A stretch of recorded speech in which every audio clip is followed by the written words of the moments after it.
বিধি তুমি বলে দাও আমি কার, দুটি মানুষ একটি মনের দাবিদার।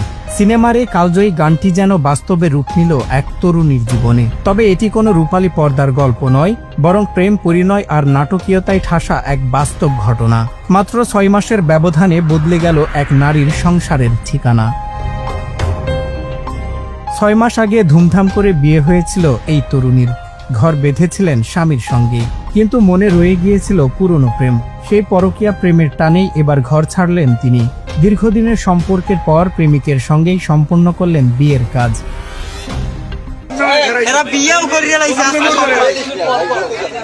ভাই আপনি বিবাহ করছেন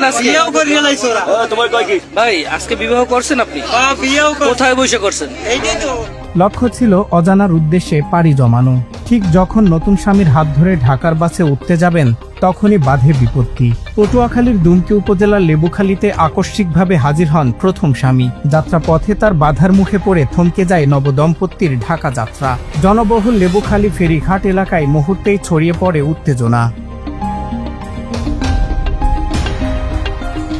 এই ত্রিমুখী সংকট নিয়ে স্থানীয় তরুণ ও যুব সমাজের মধ্যে তৈরি হয়েছে ব্যাপক চাঞ্চল্য।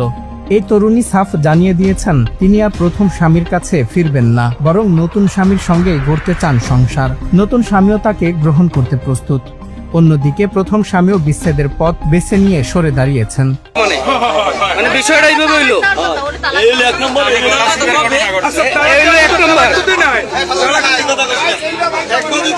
সামাজিক যোগাযোগ মাধ্যম থেকে শুরু করে চায়ের দোকান, এখন সবখানে আলোচনার তুঙ্গে এই প্রেম কাহিনী।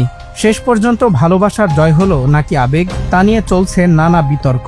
এই ঘটনা যেন আবারও মনে করিয়ে দিল মানুষের মনের অলিগলি বোঝা বড্ড কঠিন। সজল বিশ্বাস, বাংলা টিভি।